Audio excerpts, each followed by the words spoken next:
Hello, and welcome to Strange Dominions, where we attempt to unlock the mysteries behind the unseen and unheard, unknown and unknowable. I am your host, Octavian Graves. Tonight, Ian and I speak with Evan Falk. Evan has had a plethora of strange experiences. We speak about his ghost encounters, chaos magic, and a little bit about the elves of Iceland. If you've seen something strange or unusual, such as a cryptid, spirit, UFO, or anything in between, please send us an email at strangedominionspodcast@gmail.com and you could be on the show. If you are enjoying the content we are putting out and would like to get extra content, ad-free content, merchandise, and much more, you can become a patron starting at just $4 a month. The link to sign up is in the description below. With all that being said, I welcome you to Strange Dominions and hope you enjoy, and this is our conversation with Evan.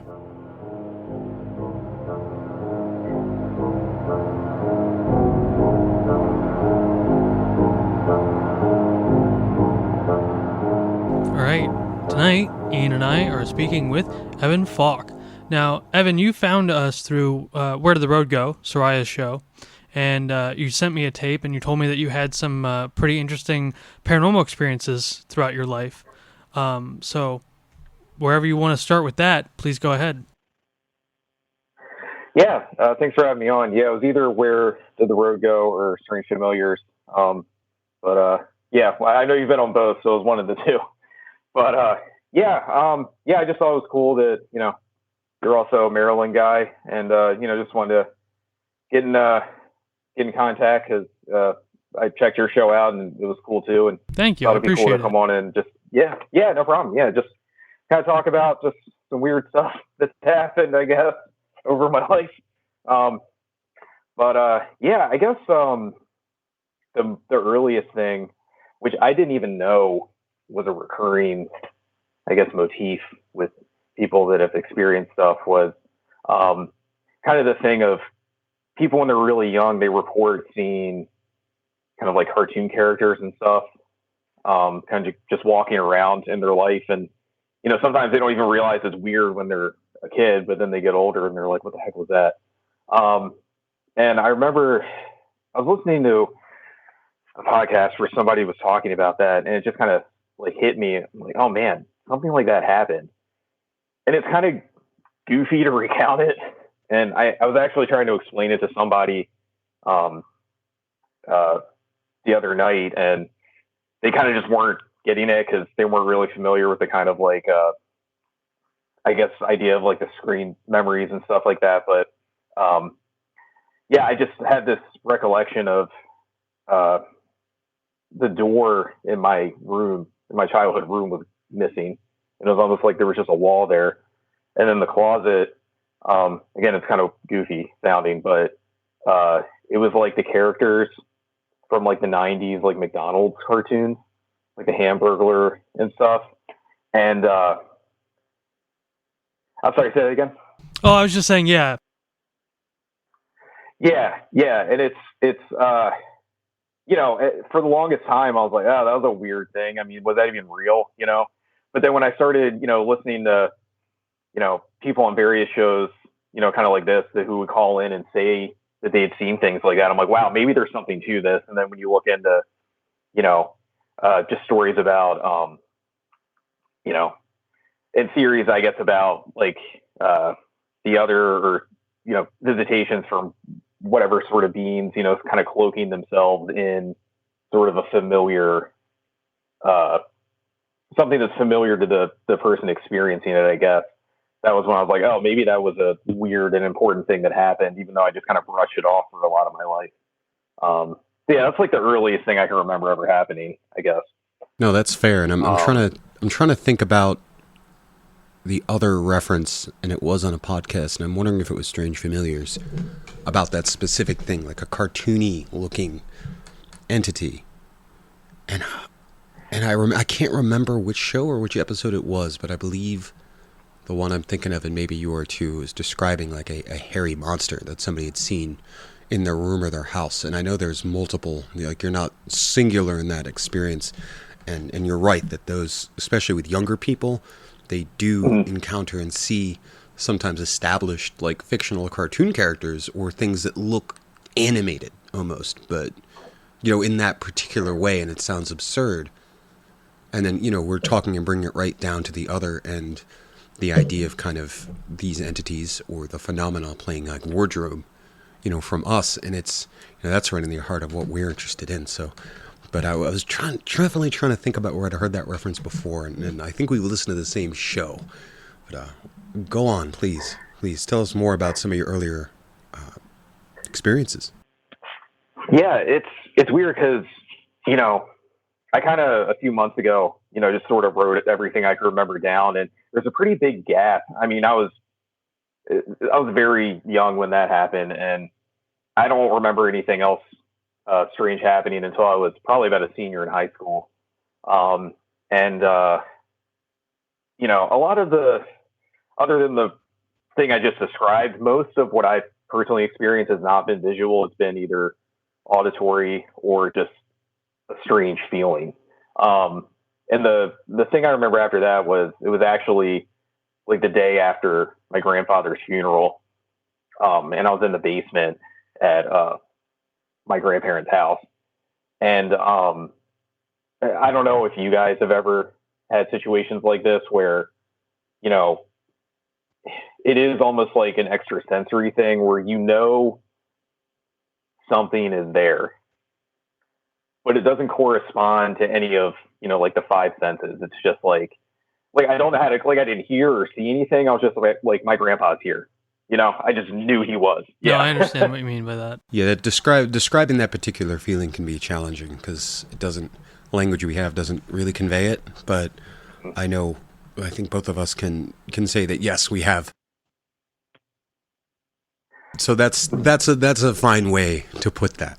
So you said you were there and you knew your grandfather was present. How would you describe that feeling? Just kind of like that sense that when someone's in the room with you, but, up to 10? Like, when you go into a room, when somebody you go in your friend's house and you kind of have that energy, the feeling that they're there, even if you don't even immediately see them. So, yeah, I guess, so that was the first of two times it happened. The second time was way more recently. So that was only about 3 years ago. And since it was a similar kind of feeling and it happened more recently, so I got this fresher in my mind. Yeah, I guess the closest thing I would compare it to is, so like in the second instance, for example, it was at my grandmother's new house, and she kind of has like a sunroom kind of thing in the back. And so I walked through the doorway to that room. And if you walk into that room to the right, there's like a rocking chair. And as I was kind of walking through the door, it just sort of hit me in the gut. Like, my grandfather's sitting in that chair. He's smiling at me and nodding his head in like kind of an approving sort of way. Like, you're doing a good job, buddy. And yeah, it was a really nice experience, but it was also kind of alarming because I was like, he's going to be sitting there. And of course I didn't see anyone sitting there, but yeah, it's just like you said, kind of like, your friend or somebody's in the room in sort of a feeling way, kind of cranked up to 10, even though you're not seeing or hearing anything, I guess. Yeah. But let me ask you, when you've had experiences, have you ever had the sensation or felt that there was a communication mentally, like in your own mind, that wasn't necessarily reliant on one of your senses? The sense of a message or a communication or a voice, so to speak. Not a voice, but a communication in your own mind that was but distinct from your own thought processes. Not really. And beyond just sort of hey, I'm here, that would kind of be the extent of it. Yeah, it like you said a minute ago, it is really kind of hard to it is, and that's okay. Words, that's yeah. Okay. Everyone experiences the phenomena differently. Some people, and this is just coming from my experience and talking with a lot of people, and my own, is that sometimes people experience the strange or the paranormal in very subtle, almost missable ways. And some people have the gift or curse, I suppose it depends on who you ask, where they will encounter physically or very nearly physically full body apparitions and entities, and go through Amityville horror like situations no matter where they go, in the sense that there are some thoughts that a person themselves is haunted, so to speak, which I tend to translate that maybe people have different abilities and ways that psychic phenomena interacts or works with them. So when I ask that question, I like to ask other people, kind of let them think about it a little bit. But well, me, what you said you started having experiences again, when you're 18. You had given those. Have you had any other odd or strange events happen that might not even be on the surface supernatural or paranormal that come to mind, or any odd dreams or things of that sort? But hey, just continue. We want to hear anything else you have to tell us. Yeah, I mean, so, just kind of reading about this stuff and listening to podcasts, they talk about liminality a lot. And, when stuff started, like I said, there was a real big gap throughout my childhood where nothing happened. And then around the time where I'm about to graduate high school, and immediately after graduating high school, liminal time, stuff started happening again. The first instance where, just sort of feeling my grandfather's presence, that was not long before I graduated high school. The second thing around that time, that was only a few months later, actually was a little scarier. But it was, I was still living at home, and I was just home by myself, though my parents were away. And I was just kind of in bed reading, and it was weird because I almost did like a double take, because my mother's office was down the hall, and in the hall coming from her office, I heard what sounded like somebody rustling papers or going through like her files or something. And the double take part of it was, at first I was like, oh, that's a normal sound I hear all the time. But then I remembered, wait, nobody's here, and it was very clear. I could tell exactly what I was hearing. And I mean, it scared me so bad that I called my friend who lived down the street, and I just left the house. And that's probably the most scared I've been when it comes to anything like this. I don't think I've ever had that visceral reaction to, and it, like telling the story, it doesn't even sound like it would be that scary. But, when you're by yourself and you very clearly hear, a sound that would normally be mundane, but, nobody is home. That really affected me. Something that's mundane, but totally extra normal. And it is hard to convey emotion, like these kind of emotions, through stories. But I've been there, and I think a lot of people listening have been there and know kind of what you're talking about. Yeah, it reminds me of actually the very first paranormal experiences I've ever had that I never shared on the show. But I was also, how old were you when you had yours? You said you're about 18 when this happened? The one you just talked about the papers? 18. Yeah. And 5 with your first one, correct? You said you were like a little boy. I would say I was about 5. Yeah. I think I was around that age, maybe a couple years older. I was with my mom, and we lived alone, and we lived in an old house. I'm from Rhode Island originally, so we had an old house in like Westerly. And then if you've ever been up north in New England, they don't really have townhomes like Maryland does. It's this old, tons of old big Victorians that they've split into condos, and that's what we lived in. And I remember I was in my room this night. I was, in my undies playing with like trucks or something, because I was like a little kid, and the light was on, and then there was the hallway, and then down the hall, it led to the living room, and my mom was like watching TV, and the light from my bedroom door was casting into the hallway, and there was nobody else there. And I believe my mom was actually asleep at the time. She used to just kind of pass out in the chair, as parents sometimes do. And I remember looking up from my bed and just seeing the shadows of people walking past my door. They weren't really, they weren't solid, but it was like, somebody was walking past there and you see their shadows in the light moving past a doorway. That's all it was. Like, there was people walking by and casting their shadows, but there wasn't any more substance to them, and I didn't see any apparitions, but I remember not being frightened. I just kind of thought I thought there was somebody there, like in the house, like a couple people walking by, and then, so I kind of looked up, I was like, but I guess it had surprised me enough where I was like, hey Mom, who's here? And then she's like, wait, what? And she was asleep, and she comes up, and I was just like, well, I keep seeing, shadows walking past my door. I thought somebody was in the other room pretty much and walking around or going past something. And she's like, Ian, there's no one here. There hasn't been anybody here all night. I was sleeping. And then she kind of got a little scared by it. And, she still brings that up. So it's interesting. Like, I guess the point of me saying that to you, aside from just sharing stories, is that you have to wonder, when we're younger, how many events like this occur that we see that we don't view as odd, so we don't recall it or put importance on it as something supernatural. But some of it pops up. Yeah, it's I mean, I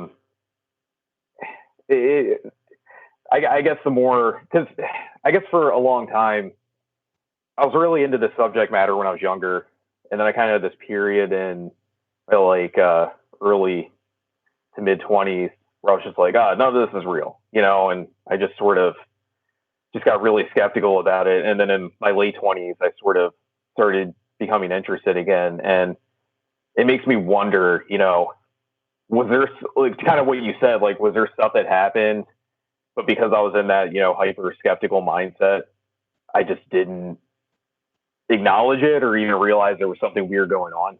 Yeah, I definitely think that our mindset shapes our perception, and there is an element of sort of attuning yourself to this stuff in order to perceive it.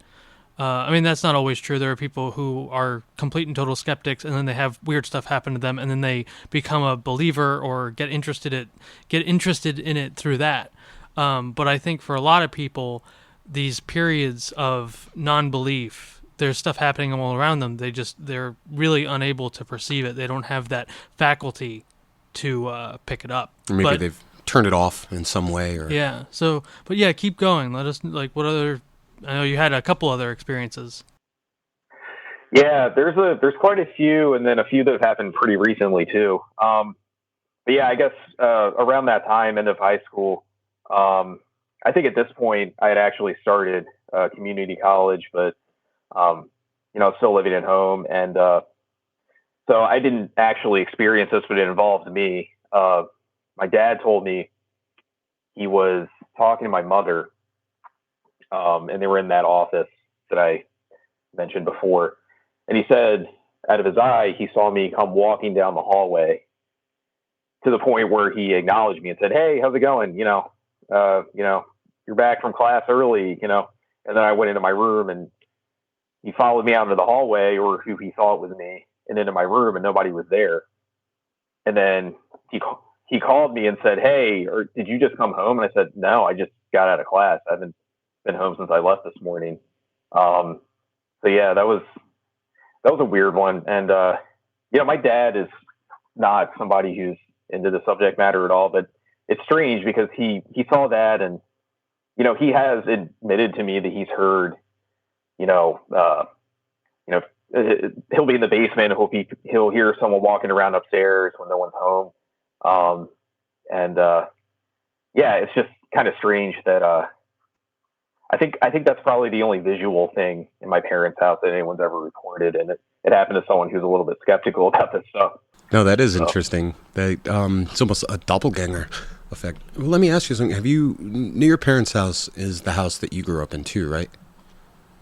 Or have they? I was wondering how long they've lived there and how old the house was, and if they, still live there. It's interesting because, part of what set me down the path of thinking maybe this doesn't have to, at least not all the time, have something to do with the disembodied spirits of dead people, is the fact that we were the first people who ever lived in that house. And probably the majority of odd things that have happened to myself or a family member happened in that house. So that is interesting. So it's not an older house. It's a newer one? Built 94, I think, is when we moved in there. Yeah, now a lot of people assume that hauntings or supernatural or paranormal activity in homes are connected with the age of a house, and obviously that can be very true. You know, if you want to see the like energetic or build up over time and the people that live there, but I'm always fascinated to hear about newer homes that do not have that, you know, century long history and the events that oftentimes people encounter and describe in those too. Because, you know, haunted houses, so to speak, if we want to look at them like that, you know, aren't really limited to ancient Victorians, but often they get the most attention. And it also moves to the idea that it could be not just the home or the property, but the people themselves. Have you done any research on the area of the house in terms of activity or lore or like folklore or, like urban legends and things like that? So, not specifically where my parents lived and where I grew up. I grew up near Westminster, Maryland, and I actually think Tim on Strange Familiars did a show where he went down there, and yeah, like the actual old town of Westminster. You know, friends in high school would tell me scary stories about people seeing ghosts and stuff, but that was probably about 10 miles from where I grew up. So no, that's a long way of saying I haven't, the specific area where my parents live, I haven't really done any research on that. No, that's fair. And I've been to Old Westminster, and that town definitely has a vibe to it, so to speak.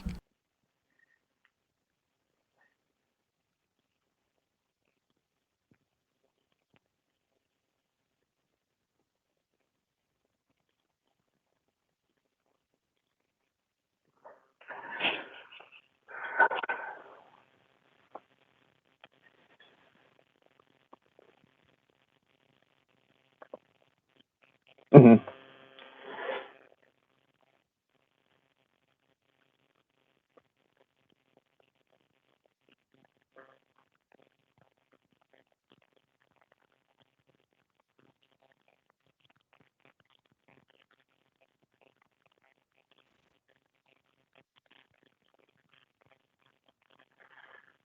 Well, yeah, that is an interesting because I will say that less so now, but I mean more when I was growing up. It was a relatively rural area, and I know that the neighborhood I grew up in at one point was more wooded and was kind of like a field or farmland. I don't know specifically, but I do know that yeah, it was a newer development, and before that it was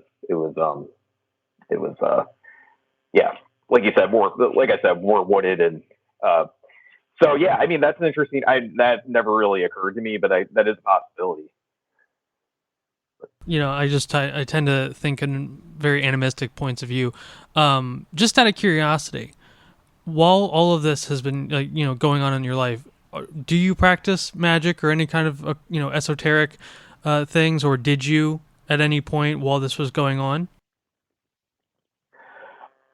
Back then, I'd say when the biggest spike of activity was happening, I actually was not at that time. I was very interested in it, but as far as practicing, no, I was not at that time. It wasn't until later in life. All right, but you do dabble in the occult? Yeah, yeah. I'm not sure how much I want to. There was a point in kind of the late 2010s. I was pretty heavily into chaos magic and rune magic. It kind of started freaking me out a little bit because I was getting results, and I was like, maybe I should quit while I'm ahead because some good stuff happened, but I kind of didn't want the other shoe to drop. If that makes sense. No, that tracks. I understand that. Yeah,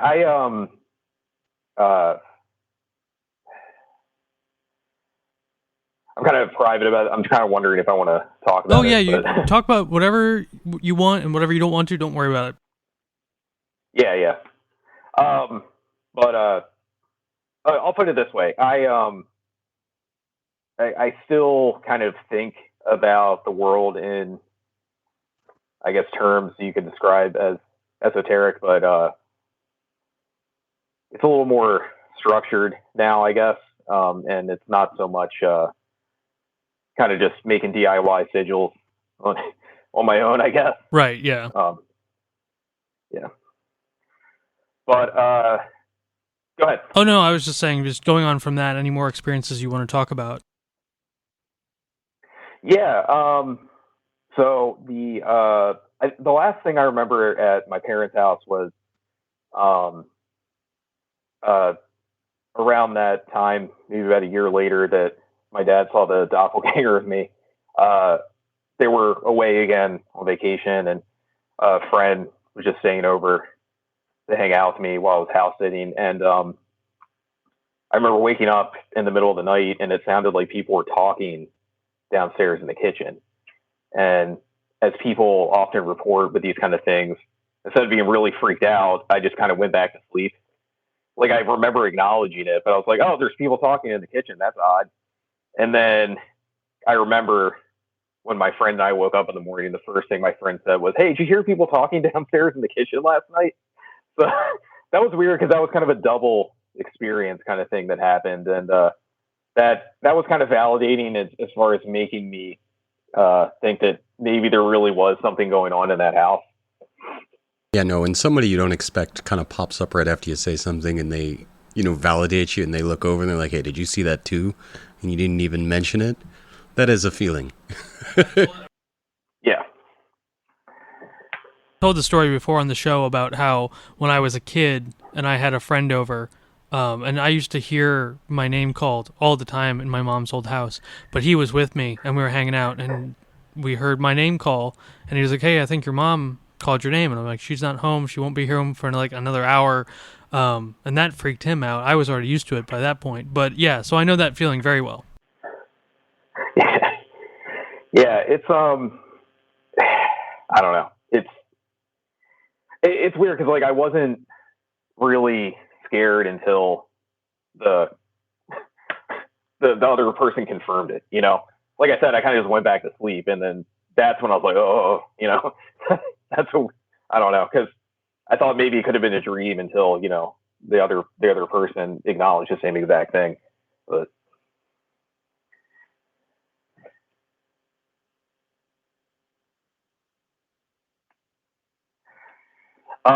Yeah, so I think as far as that house goes, I couldn't remember, kind of looking through my notes, anything else happening there, at least major. I mean, every once in a while, one of my parents will say, "Oh, we heard Casper again." That's what, they'll hear footsteps or something. And one time, my wife and I were house sitting a couple years ago, and she heard a couple footsteps. And yeah, but as far as like, those are kind of the big sort of things that happened at that house. But I guess flashing forward to more recent times, a couple odd things that have happened within the past year are my wife and I were actually on vacation in Iceland, and this was another example of a double experience, I guess.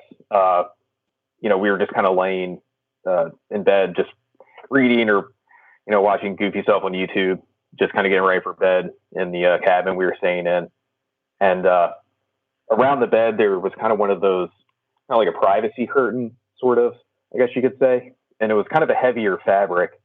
And I remember we both saw it sort of rustle, and it, like, something sort of like scraped or brushed against it.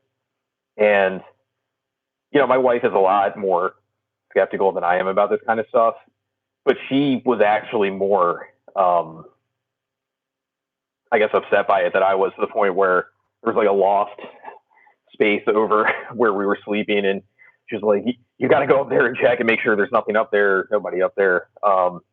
And obviously, yeah, there was nobody in the cabin with us. It was a pretty small cabin, and no signs of animals or anything like that. So that was kind of weird. And also in the context of being in Iceland, which is a place that feels very, I don't know, you definitely get a vibe there. So like that, those two things kind of combined together, kind of made it feel significant. Yeah, I was gonna say I went to Iceland when I was a boy, probably like 11 or 12, and I remember getting that feeling. It's this very kind of, it's like a deep, whimsical, mystical feeling. That's It's how I funny always 'cause- felt it. Like it just felt like you're in the, like everywhere you go, you're in the presence of something much deeper and much older than anything you've ever experienced before. It's funny that you said deep and whimsical, because that is kind of how we felt about it. I'm like, man, was that an elf messing with us or something?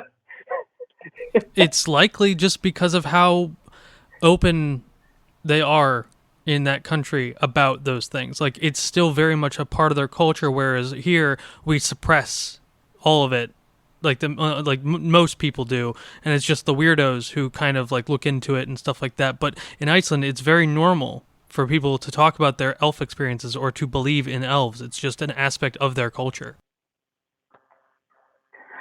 Yeah, I've heard that there's like, I guess, classes you can take there on elf lore and stuff. And if we ever go back, I'd be interested in doing that. But there's so much stuff to see there. You don't really get a time. You never have time to do everything. So,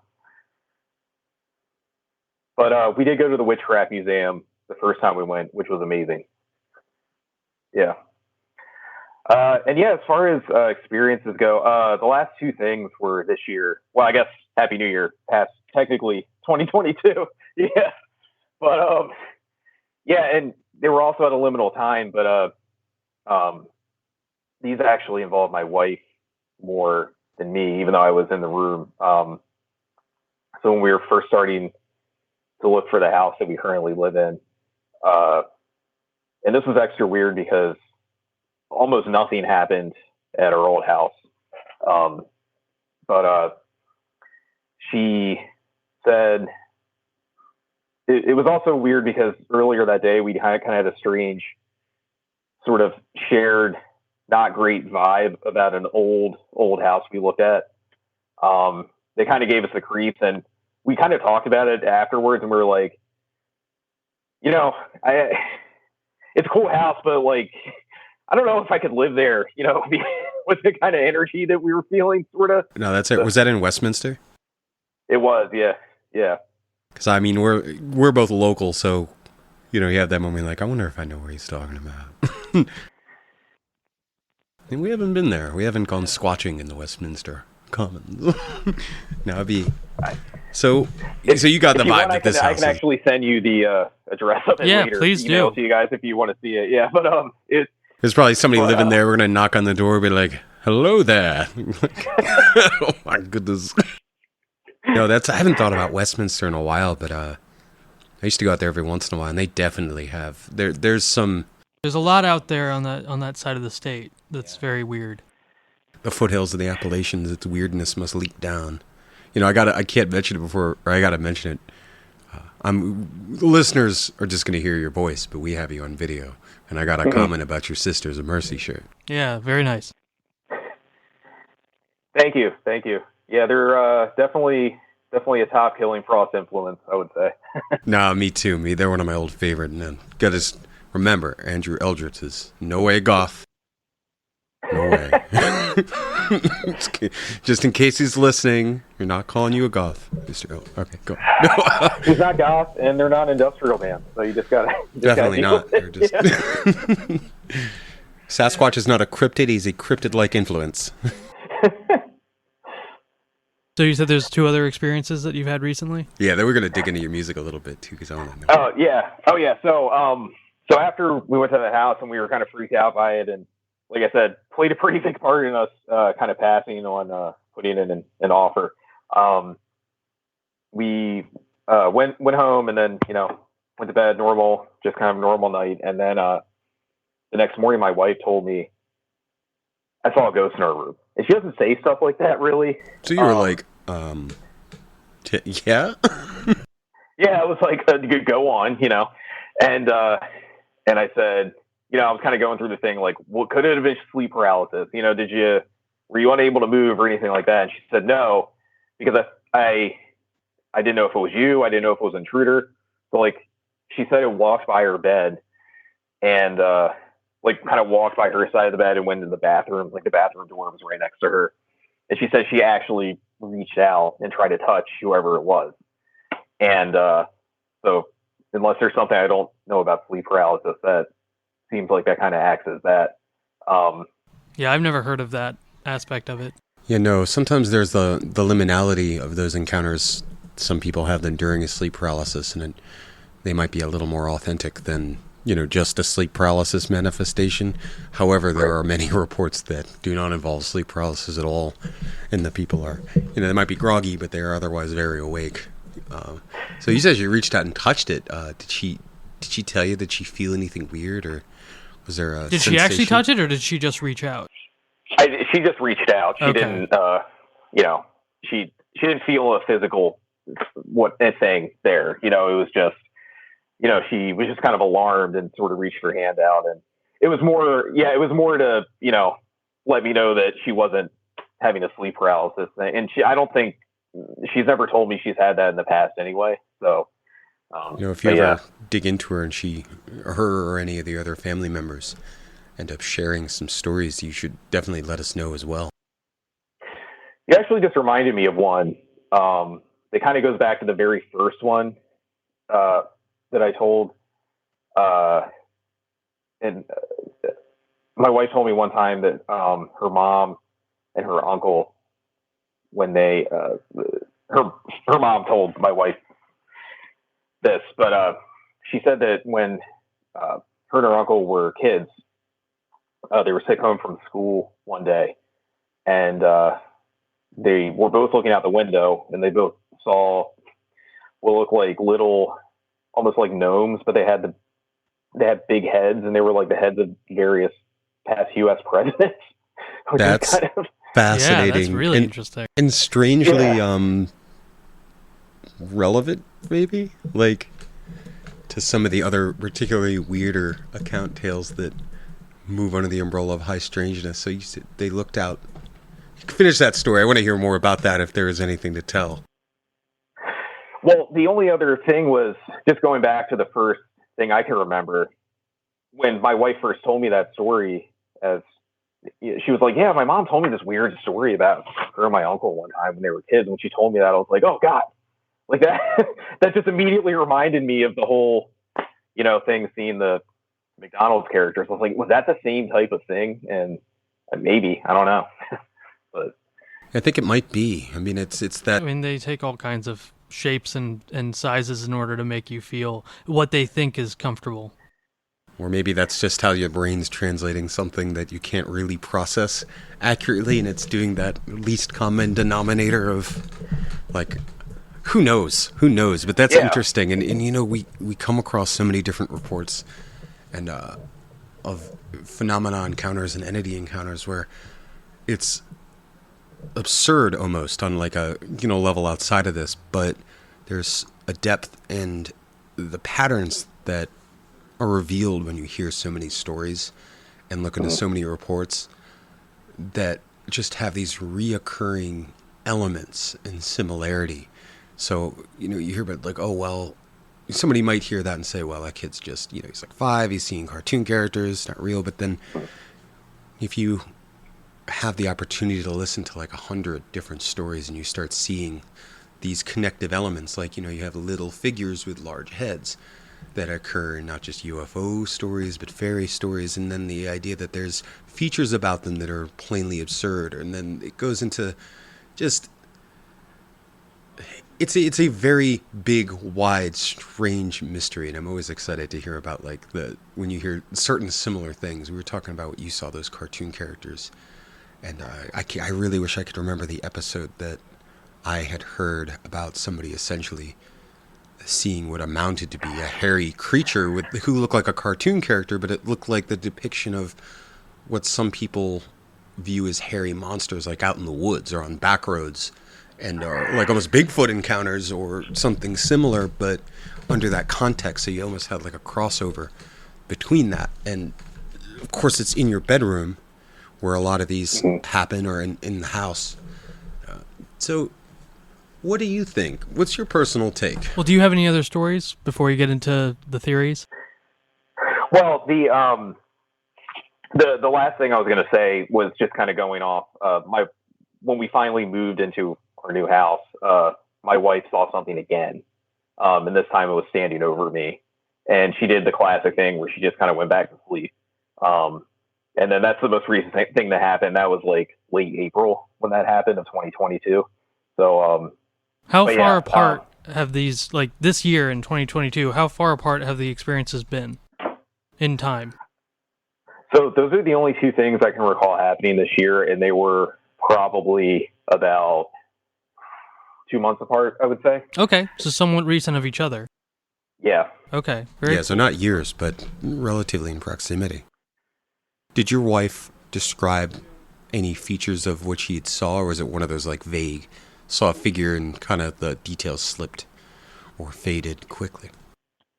Kind of sounded like a shadow person kind of thing. I mean, that's what I jumped to when she described it to me. Couldn't really make anything out. It was just kind of clearly a human like figure, but no features, just kind of a dark kind of person shaped mass, I guess, And after these two experiences, did she tell you about any dreams? I mean, I don't know if she tells you about her dreams in general, but when she had these two experiences, did she have any kind of notable dreams that she thought to tell you or announce? No, nothing. She really only tells me dreams if they're funny. And so nothing that I would link with any of those experiences in my mind, I guess. Okay. So. Well, that's really fascinating, Evan. You've had a very interesting experience. Like, all of these seem very, very interesting. I'm glad you think so, because sometimes when I think about telling people this kind of stuff, I'm like, is this a lame story? I understand that. I definitely feel that.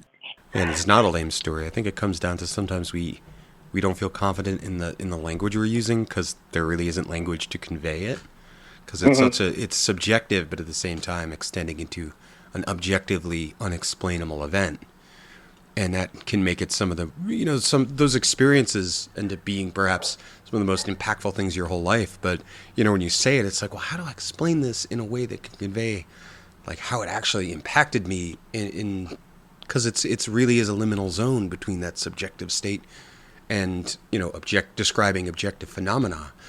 But yeah, we don't think that is silly at all. Thank you for coming on and sharing that with us. And you are definitely not, you're definitely not alone, and you don't need me to tell you that. But yeah, I think they're pretty valid. Yeah. So you wanted to talk a little bit about your music.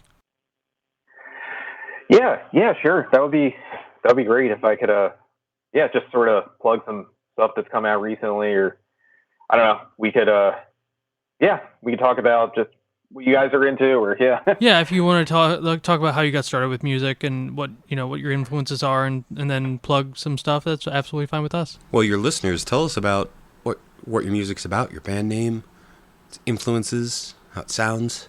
Give us a lowdown.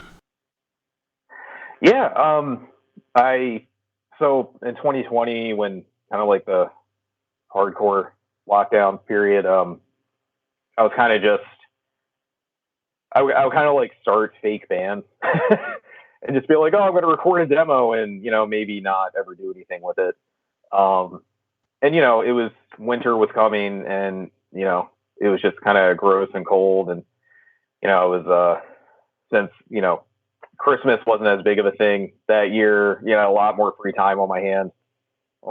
And, I just been, listening to a lot of like Sisters of Mercy and Danzig, and, and it just kind of started writing some songs that, were just fun and sort of inspired by, goth rock and dark wave and industrial kind of stuff. And I'm going to check out your whole discography, because I got that right in my heart with goth rock, and everything you described is a big part of my history and some of my favorite stuff too. Yeah, it's weird because I definitely come from more of like the first bands I was in were definitely more like hardcore bands and punk bands, but um, yeah, I mean some of the earliest music. I mean, I didn't have an older sibling or anything to kind of guide me, so I kind of was just like, oh, I'm gonna you know listen to Black Flag, but also Nine Inch Nails. Like there wasn't really like people telling me those. I was just like, I don't know, they're both good, I guess. So I'm gonna listen to both of them, But so yeah, I mean, yeah, it's the music that I do. It's still pretty guitar forward, but there's a lot of like synth and drum machine stuff going on too. So Yeah, absolutely. I enjoy it. It kind of reminds me of a like I don't know if you've ever heard of Soft Moon. I have listened to them before, but I can't say I've listened to an album front to back. I'm just familiar with the name through like friends who listen to them and stuff. Okay, well your tape definitely reminded me a little bit of that. Maybe a little bit noisier, but definitely within that same vein with the sort of guitar riffs that you use. Yeah, thanks. I'll definitely check them out. It seems like something I would be into. Yeah, so. Absolutely. And so, where can people find all your music? Yeah, so the physical copies come out on tape on a label called Where Gnome Records, and I have a full length that came out around Halloween, and then there's a compilation that just came out actually like 2 or 3 days ago. So that's all at it's spelled WEREGNOME records at bandcamp.com. Yeah, we'll definitely put the link in the description for this. I mean, I've got you up on Spotify right now, and you've already been favorited. Awesome. Thank you. Yep, no problem. I very much like your sound. Thanks, yeah. And I mean, I still have to get through it, and I notice you've got some songs called Unknown Deities and Old Scratch. And I'm a vibing it. So where'd you get the name from? Reading getting a little backstory from you about when you started the music, I can only imagine there was some influences by the overwhelming aura of COVID-19 and the lockdown, and then going into winter. And yeah, is this a cool name, or does it have any backstory? Yeah, it was the first song I ever wrote for this was called Winter Garden, and it just kind of fit the vibe of that song. And yeah, I mean, it was just, I usually have a really hard time thinking of, band names and stuff, and I just did not this time. It just kind of fell into my head. Yeah, so that's a good feeling. Yeah, but yeah, I mean, do you guys do music? I've never. I think Octavian, you've said you've done some like lo-fi black metal stuff. Yeah. So I had a couple lo-fi black metal bands for a while, and a black doom band. So all my stuff I kind of put on the back burner to do the podcast and just put all my focus into this. But I think 2023, I'm going to start getting back into playing music. I actually have a tape that I recorded entirely myself, and back in like April or August of 2021, and I never released it. I still don't know what I'm going to do with it. But yeah, I'm a musician. I've been doing it, God, my whole life, really. Don't let him play it down. He is so... This man needs to get back into a band and do some musical collaboration, and he's being all vague about it. You guys should hang out. Yeah, so before we go, is there anything else you wanted to talk about or discuss? I think we've pretty much covered everything. I mean, like I said, I'll send you the links to the Bandcamp pages and stuff. And yeah, I think I told all the stories, and yeah, I don't know. I always like to ask, what is your pet theory on what all this might be? At least in the context of what you've experienced without. I don't know if I really have like I think I have a really like wishy-washy fence sitter kind of answer, honestly. I'm kind of just like, I don't know, maybe it's just like all the theories are right, maybe. I don't know. I mean, I kind of right there with you. Kind of like, well, what makes any of these more aliens valid? And maybe there's some fairies that pretend they're aliens, and maybe there's ghosts that are disembodied spirits, and maybe there's like trickster types that pretend they're ghosts. Like, I don't know. Honestly, I don't think you're far off. At least how I view it. I think it sounds wishy-washy because you're like, maybe, but like, I tend to think that that's probably pretty close to how it is, judging from just the vast amount of very reliable encounters and stories and intersecting paradigms. But thank you for sharing some of that stuff. Thank you so much for coming on and telling your stories. We really had a good time talking to you. Yeah, I had a great time, and yeah, if you guys ever want to hang out, do music, absolutely, cryptid hunting, just give me a call. Oh yeah, for sure, absolutely, and we'll make sure to post the link to your music. You can find. Is there any other place where people could get in touch with you? An email or a public page, or you can on the spot create one real quick and then send it to us? Do you want people contacting you? That's the real question. What'd you say? Do you want people contacting you? That's the real question. I can send you a link to my Instagram. That's fine, but sometimes I forget that sometimes people like that, and then some people are like, "Oh no, leave me alone. Tell them my name is Fred. I live in Texas." Yeah, it's kind of especially when you have a band. And by the way, our debut live performance is February 4th. Nice. Where are you playing? DC. It is oh my God, what is this thing? It's not Flash Run. It's owned by the same people, but I've never been there. It is called oh God, what is it called? The Runaway. I think it's called The Runaway. I've never heard of that. Interesting. So, yeah, that would be great. First shows are always a little scary, so the more people you can have there. Absolutely. Totally understand. But yeah, I know. I got some old gothy and punk friends who would just absolutely love to hear more live local performances. With COVID, there just isn't as much, and there wasn't a lot in Maryland before, to be completely honest. But even now, the fact that you guys are getting out there, I guarantee you there's a good number of people who just love to get to know you and hear your music. Some DC friends, so we'll definitely put that up. And if you can think of the information for your live show, I'm sure we could throw that up on our social media shares as well. So thank you very much for coming on, and it was great to meet you. Yeah, absolutely. Thank you so much. Yeah, thank you guys a lot. It was great talking to you. Absolutely. Well, you have a good night, Evan. We'll talk to you soon. Good night, mate. You too. And See you guys. I'll track you on Facebook. Oh yeah, definitely. I'll send you guys a link to all that kind of stuff in an email to Octavian. Okay, cool. Thank you, man. All right, now have a good one. You too. Bye.